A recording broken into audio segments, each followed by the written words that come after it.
മഴ തോരും മുമ്പയുടെ ഇന്നത്തെ എപ്പിസോഡിലേക്ക് എല്ലാവർക്കും സ്വാഗതം. അങ്ങനെ അലീന വീണ്ടും വൈജയന്തിനെ ഉപദേശിക്കുകയാണ്. അമ്മയല്ല മാഡം ഒന്ന് താഴ്ന്നു കൊടുത്താൽ തീരാവുന്ന പ്രശ്നങ്ങളൊന്നും ഒന്ന് അഡ്ജസ്റ്റ് ചെയ്താൽ മതി, ഒന്ന് സ്നേഹത്തോടെ പെരുമാറിയാൽ മതി. മാഡം നാശത്തിലേക്ക് അല്ലെങ്കിൽ പോക്കുന്നൊക്കെ പറയും. ഞാൻ ആരെ സ്നേഹിക്കണോടി? നിന്നെ സ്നേഹിക്കണമെന്ന് പറയും. എന്നെ സ്നേഹിക്കണ്ട, എനിക്കത് ശീലമായി, കുഴപ്പമൊന്നുമില്ല. പക്ഷേ അച്ഛനെ സ്നേഹിച്ചൂടെ എന്ന് പറയും. ആരുടെ അച്ഛൻ? പറയടി, ആരുടെ അച്ഛൻ എന്ന് പറയും. മാഡത്തിൻ്റെ പിള്ളേരുടെ അച്ഛൻ എന്ന് പറയും. എൻ്റെ പിള്ളേരെ ഒരച്ഛൻ എന്ന് പറഞ്ഞ ലൈസൻസോട് കൂടി തന്നെ ഭൂമിയിൽ പിറന്നു വീണാടി. അല്ലാതെ നിന്നെ പോലെ രണ്ടും കെട്ട ഏതോ സ്ത്രീക്ക് പറഞ്ഞിട്ട് അനാഥാലയത്തിൽ കൊണ്ട് തള്ളിയതല്ലടി എന്ന് പറയും. അതെന്തെങ്കിലും ആയിക്കോട്ടെ, സാരല്ല, ഞാൻ സമ്മതിച്ചു, ഞാൻ അങ്ങനത്തെ ഒരു മകളാണെന്നുള്ള കാര്യം. പക്ഷെ നിങ്ങളങ്ങനെയല്ലല്ലോ എന്ന് പറഞ്ഞ് അലീന പോകും. അതിനുശേഷം അലീന ഉച്ചയ്ക്കുള്ള എല്ലാ ഫുഡും തയ്യാറാക്കി ഒരുപാട് കറികളൊക്കെ റെഡിയാക്കി വെച്ചിരിക്കും. വൈജയന്തി ഓടി വന്ന് അതിൻ്റെ തക്കാളിയും സാധനങ്ങളൊക്കെ എടുത്ത് ഇങ്ങനെ അരിയിന്. മാഡം എന്തിനാ അത്? ഞാൻ എല്ലാ കറികളും ഉണ്ടാക്കിയിട്ടുണ്ടല്ലോ എന്നറിയും. അപ്പോൾ വൈജയന്തി ഒന്നും മിണ്ടില്ല. വീണ്ടും പച്ചക്കറിയൊക്കെ അരിയണം. അപ്പോൾ സാമ്പാർ വയ്ക്കാനുള്ള തയ്യാറെടുപ്പാണ് മനസ്സിലായി. അപ്പോൾ അലീന വീണ്ടും പറയും, കഷ്ടമുണ്ട് കേട്ടോ മാഡം, എല്ലാ കറികളും വെച്ചിട്ടുണ്ടല്ലേ, വീട്ടിൽ 2 തരം ഭക്ഷണം വെക്കുന്നത് മോശമാണെന്നൊക്കെ പറയും. നീ ഉണ്ടാക്കണത് നീയും നിൻ്റെ വളർത്തച്ഛനും തിന്നാൽ മതി, ഞങ്ങൾക്ക് വേണ്ട, എനിക്കും എൻ്റെ മക്കൾക്കും ഉള്ളത് ഞാൻ ഉണ്ടാക്കിക്കോളാം എന്ന് പറയും. അങ്ങനെ കൃഷ്ണമോൾ ആ നേരത്ത് വരും. അപ്പോൾ കൃഷ്ണമോളോട് പറയും, കൃഷ്ണമോളെ സാമ്പാർ കൂടി എവിടെ ഇരിക്കണേന്ന് നോക്കിയേടി പോയിട്ടെന്ന് പറയും. അങ്ങനെ അലീന പറയും, മോളെ എല്ലാ കറികളും കൂടി ഉണ്ടാക്കി വെച്ചിട്ടുണ്ട്, അമ്മ രണ്ടാമത് ഉണ്ടാക്കാൻ നോക്കണമെന്ന് പറയും. എന്തിനാ അമ്മ എങ്ങനെ അനാവശ്യമായി വാശി പിടിക്കണേ? അമ്മയ്ക്ക് ഈ കറികൾ കൂട്ടി കഴിച്ചാൽ പോരെന്ന് ചോദിക്കും. നിന്നോട് പറഞ്ഞത് കേൾക്കടി, ഞാൻ ഭക്ഷണമാകുമ്പോൾ വിളിക്കാം, നീ പോയിരുന്ന് പഠിക്കുകയെന്ന് പറയും. പഠിക്ക്, ബുക്ക് തുറന്ന് വെച്ചാൽ വല്ല മനസ്സമാധാനം വേണ്ട, ഈ കുടുംബത്തെ വഴക്കുകാരനെന്ന് പറയും.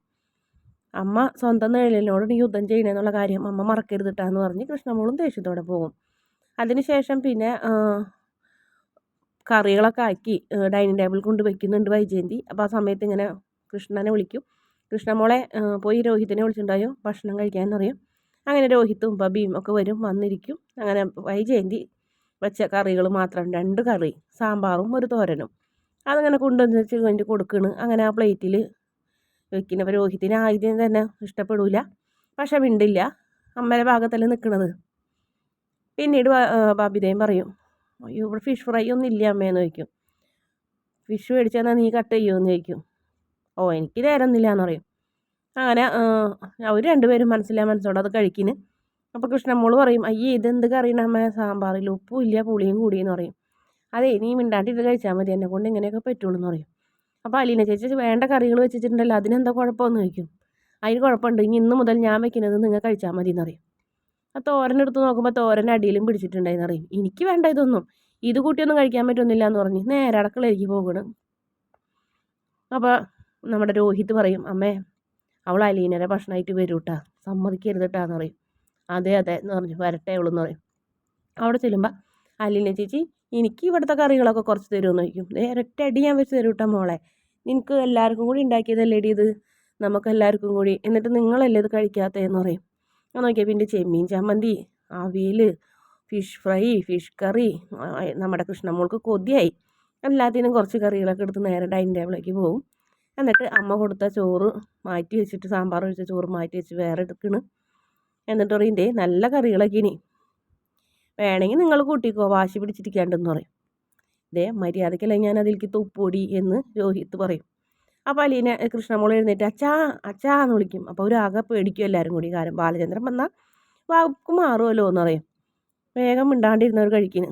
അതെ ഇത് എൻ്റെ അച്ഛൻ മേടിച്ച സാധനങ്ങളാണ്, എൻ്റെ അച്ഛൻ ഉണ്ടാക്കിയ സാധനങ്ങൾ എനിക്ക് എവിടെ ഇരുന്ന് വേണമെങ്കിലും കഴിക്കും, ഏത് കറികളും ഞാൻ കഴിക്കും, അത് ഞാൻ തീരുമാനിച്ചുകൊണ്ടെന്ന് പറയും. അങ്ങനെ ദേഷ്യപ്പെടും, നിങ്ങൾക്ക് ഇഷ്ടമെങ്കിൽ കഴിച്ചോ, ഇല്ലെങ്കിൽ കഴിക്കണ്ടെന്ന് പറയും.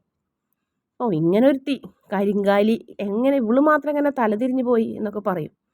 അമ്മ കൂടുതലൊന്നും പറയണ്ട, അമ്മ അത്ര നല്ലതൊന്നുമല്ല, അമ്മയ്ക്കും വാശി ഇത്തിരി കൂടുതലെന്ന് പറയും. ഇതേ മതിയടി നിർത്തിക്കോ എന്ന് പറയും. അപ്പോൾ അലീനയുടെ മുന്നിൽ വെച്ചിട്ടൊക്കെ പറയുന്നത്. അപ്പോൾ അതുകൊണ്ട് തന്നെ വൈജയന്തിക്ക് ദേഷ്യം കൂടുതൽ, അടിച്ചതിൻ്റെ കാരണം ഞാൻ പോയിക്കെന്ന് പറയും. അങ്ങനെ കൃഷ്ണമോള് ചോറ് കൊടുത്ത് അടുക്കളയ്ക്ക് പോകുന്നു വിഷമത്തോടെ. പിന്നാലെ അലീന പോകും. അലീന ചെന്ന് സമാധാനിപ്പിച്ച് ചോറൊക്കെ വാരി കൊടുക്കണം അനിയത്തിക്ക്, എന്നിട്ട് ചേർത്ത് നിർത്തണം. അപ്പോൾ അതിന് മുന്നേ പറയണ്ടായിരുന്നു, എൻ്റെ ചേച്ചി വെച്ച ഭക്ഷണം, എൻ്റെ അച്ഛൻ മേടിച്ച സാധനങ്ങൾ എൻ്റെ ചേച്ചി വെച്ച ഭക്ഷണം എന്ന്. അതോടുകൂടിയാണ് വൈജയന്തിക്ക് ദേഷ്യം കൂടുന്നത്, എൻ്റെ ചേച്ചി എന്ന് പറഞ്ഞപ്പോൾ. അതിനുശേഷം പിന്നെ നമ്മുടെ കൃഷ്ണമോളെ പിടിച്ച് വലിച്ച് കൊണ്ടുവരുന്നു ബബിത രോഹിതിൻ്റെ അടുത്തേക്ക്. എന്താണ് നിൻ്റെ ഉദ്ദേശം? ഞങ്ങളെല്ലാവരും അമ്മയുടെ ഭാഗമാണ്, നീ അവരെ കൂടെ നിൽക്കാൻ പോകണമെന്ന് ചോദിക്കും. ഞാൻ ആരുടെയും ഭാഗമല്ല, ഞാൻ ന്യായത്തിൻ്റെ ഭാഗത്ത് നിൽക്കും. എന്ത് ന്യായം? ആവശ്യം വന്നാൽ കഴുതക്കാലും പിടിക്കണമെന്ന് കേട്ടിട്ടില്ലേ? നിങ്ങൾ പിടിച്ചോ കഴുതക്കാല്, പക്ഷെ ഞാൻ പിടിക്കില്ല.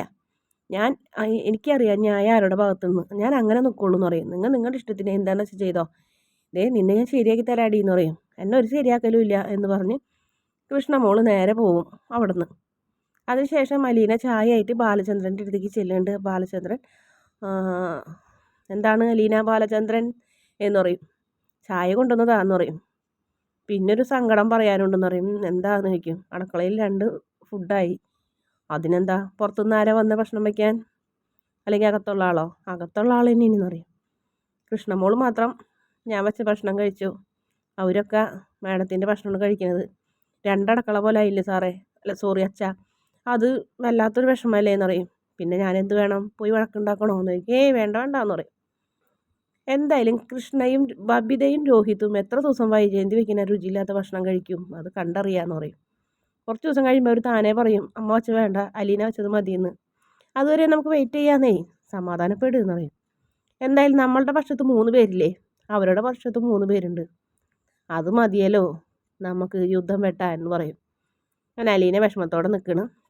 അതിനുശേഷം പിന്നീട് വൈകുന്നേരം ഇത് തന്നെയാണ് സംഭവം. രോഹിത്ത് കൃഷ്ണമോളുടെ പ്ലേറ്റ് തറയിലേക്ക് വലിച്ചെറിയുന്നുണ്ട്. അത് കണ്ടുകൊണ്ട് ബാലചന്ദ്രൻ വരുന്നുണ്ട്. ബാലചന്ദ്രൻ രോഹിത്തിൻ്റെ കരണം പുകയ്ക്കുന്നുണ്ട്. അങ്ങനെ വൈജയന്തി ദേഷ്യത്തോടെ അലീനയോട് പറയുന്നുണ്ട്, സ്വസ്ഥതയോടെയും സമാധാനത്തോടെയും ജീവിച്ചിരുന്ന ഈ കുടുംബം നീ കാരണം തകർന്നു തരിപ്പണായിടി, നീ സന്തോഷിക്കടി, നീ ആർമാദിക്കടി, നീ ഇതൊക്കെ കണ്ട് രസിക്കടി എന്ന് പറയും ബാലചന്ദ്രൻ. അപ്പം നമ്മുടെ രോഹിത്തിനോട് പറയും, അലീന വയ്ക്കുന്ന ഭക്ഷണം ഇഷ്ടമുണ്ടെങ്കിൽ കഴിച്ചാൽ മതി, ഇല്ലെങ്കിൽ കഴിക്കണ്ട, എനിക്കൊരു നിർബന്ധമില്ല, അല്ലാണ്ട് വേഷം കെട്ടി ഈ വീട്ടിൽ പാടില്ല എന്ന് പറയും. അങ്ങനെ ആകെ ഞെട്ടിത്തെറിച്ച് എല്ലാവരും കൂടെ നിൽക്കുന്നതോടെയാണ് ഇന്നത്തെ എപ്പിസോഡിൻ്റെ അവസാന ഭാഗം. വീഡിയോ ഇഷ്ടപ്പെടുകയാണെങ്കിൽ ചാനലൊന്ന് സബ്സ്ക്രൈബ് ചെയ്യണേ.